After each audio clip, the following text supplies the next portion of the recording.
BRS నాయకుడు మధు గారి యొక్క హత్య గురించి మనం విన్నది. అందులో నిన్న నుంచి చాలా వరకు ఇది ఒక వైరల్ అవుతా ఉంది. సూర్యాపేట జిల్లాలోని యార్కారం అనే గ్రామంలో ఈ యొక్క ఘటన చోటు చేసుకోవడం జరిగింది.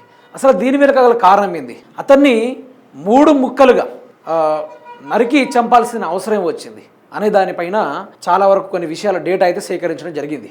అసలు దీని వెనకాల ఉన్నది ఎవరు? ఇది పోలీసు వాళ్ళకి తెలుసట. ఓ ఎస్ఐ గారే పిలిచి మరి నువ్వు ఎగిరిపోతావు అని చెప్పేసి బెదిరించాడట. అంటే ఇక్కడ అర్థం చేసుకోండి, పోలీసులు ప్రజలకు రక్షక భటులు కాదు, వాళ్ళే శిక్షక భటులు అయిపోయారు. ఈ మధ్యలో వాళ్ళే ఎవరైతే ఇక మేము చంపుదామని చెప్తారు కదా, గూండా బ్యాచ్ ఏదైతే ఉంటుందో ఆ బ్యాచ్ వాళ్ళకి అండగా నిలబడతా ఉన్నారు పోలీసు వాళ్ళు. అందులో జగదీష్ రెడ్డి గారు కొన్ని బయట పెట్టిన సాక్ష్యాల గురించి కూడా మీతో మాట్లాడుకునే ప్రయత్నం అయితే చేద్దాం. అయితే బీఆర్ఎస్ నాయకుడు మధు దారుణ హత్య, యార్కారంలో ఘోరం, ఎస్ఆర్ఎస్పి కాల్వలో మృతదేహం, కుటుంబ సభ్యులను పరామర్శించిన మాజీ మంత్రి జగదీష్ రెడ్డి, బెదిరింపులు, పోలీసులు పాత్రపై అనుమానాలు, కేసు దర్యాప్తు బాధ్యతలపై చర్యలకు డిమాండ్. అయితే మీరు చూడండి, ఇక ఈ కథ ఏందో, అసలు ఒక మనిషిని ఏది మన సినిమానా ఇది?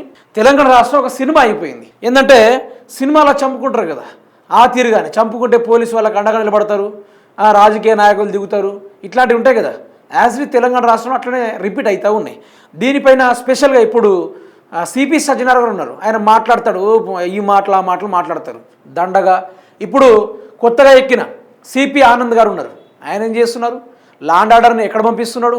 ఓ ఎస్ఐ నువ్వు ఎగిరిపోతావని బెదిరిస్తూ ఉంటే మరి ఈయన రంగంలో దిగొచ్చు కదా. మరి దిగి ఇట్లా జరుగుతూ ఉంది, వీటిని కంట్రోల్ చేయాలని చెప్పేసి నిందితులను పట్టుకొని, ఆ హత్య చేసిన వాళ్ళు పట్టుకొని వాళ్ళకు ఉరి శిక్షణ, లేకుంటే రోడ్డు మీద కాల్చి చంపడం, ఇట్లాంటి చేస్తేనే కదా తెలంగాణ రాష్ట్ర ప్రజలు ఎవరైనా ఇట్లాంటి చేయాలంటే భయపడేది. ఆ మనిషి ప్రాణం అది. ఏం కోడిని చంపినట్టు చంపిస్తారు? అంత ఈజీనా? 3 ముక్కలు నరకుడు ఏంది? అది మొహం గుర్తు తెలియకుండా నరికిరట. అంటే ఇక్కడ మీరు అర్థం చేసుకోరు ఎంత ఘోరంగా ఉందో పరిస్థితి. ఒకసారి మీకు ఆ వ్యవహారం చెప్పుకునే ప్రయత్నం చేస్తాను. ఈ కథ ఏంటంటే, బెదిరింపులు, పోలీసుల పాత్రపై అనుమానాలు.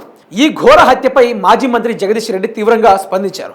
2018లో జరిగిన ఒక బీఆర్ఎస్ నాయకుడి హత్య కేసులో మధు కీలక సాక్షిగా ఉన్నాడని, ఈ కారణంతోనే కాంగ్రెస్ నాయకులు ఆయనను అనేక సార్లు బెదిరించారని పేర్కొన్నారు. ఒక పోలీస్ అధికారి స్వయంగా మధును పిలిచి నువ్వు ఎగిరిపోతావని బెదిరించిన ఉదాంతాన్ని ఆయన వెల్లడించారు. ఈ హత్య పోలీస్ అధికారులకు తెలిసే జరిగిందని, అందుకే మధును ముందే హెచ్చరించారని ఆరోపించారు. ఏదో ఒక పంచాయతీ ఉందని పిలిపించి మధును హతమార్చారని మండిపడ్డారు. ఈ కేసు విచారణలో ఏ అధికారి తప్పు చేసినా తాము గమనిస్తూనే ఉంటామని, తప్పు చేసిన వారు భవిష్యత్తులో తప్పించుకోలేరని జగదీష్ రెడ్డి హెచ్చరించారు. ఇలాంటి క్రిమినల్ కేసులను 10 ఏళ్ల తర్వాత కూడా ఓపెన్ చేసి బాధితులైన వాళ్ళ మీద చర్యలు తీసుకున్న సందర్భాలు ఉన్నాయని గుర్తించారు. గతంలో తప్పు చేస్తే ఐజీ, డీజీ స్థాయి అధికారులను కూడా వదలలేదని, ఆ విషయాలను దృష్టిలో పెట్టుకొని పోలీస్ అధికారులు నిష్పక్షంగా విచారణ జరపాలని డిమాండ్ చేశారు. ఇక తెలుసు కదా, ఓ బీఆర్ఎస్ హత్య కేసులో ఈయన ఒక సాక్షిగా ఉన్నాడట. అయితే అతన్ని చంపింది కాంగ్రెస్ నాయకులు. ఇక వాళ్ళు ఏదో ఒక పేరు చెప్పి పోలీస్ స్టేషన్కి పిలిపించి, పోలీసు వాళ్ళే పిలిపించారు, ఈ లెక్కన పోలీసు వాళ్ళు పిలిపించి మరి అతన్ని తాగించారట. తాగించేసి అతన్ని కసితీర కొట్టి, తర్వాత 3 ముక్కలుగా నరికేసి, తర్వాత గోనె సంచుల్లో కుక్కి, తర్వాత ఎస్ఆర్ఎస్పి కెనాల్ దగ్గర గుర్తు తెలియకుండా పడేశారట. అంటే చూశారు కదా, ఇటువంటి హత్యలను తెలంగాణ రాష్ట్రంలో జరుగుతూ ఉంటే మన పోలీసు వాళ్ళు అడ్డుండి మరీ కాపాడుతున్నారు. ఎవరిని? ఆ దోషులని, ఆ యొక్క ఎవరైతే చంపారో హంతకులు, వాళ్ళను కాపాడుతూ ఉన్నారు. ఒక ఈ తీరుగా జరుగుతూ ఉంది తెలంగాణ రాష్ట్రంలో.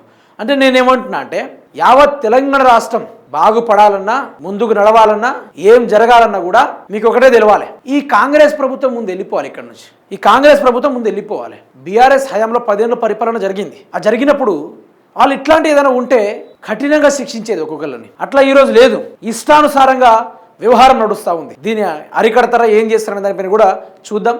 ఇటువంటి హత్యలకు ఫుల్ స్టాప్ పెట్టాల్సిన అవసరం కూడా ఉంది.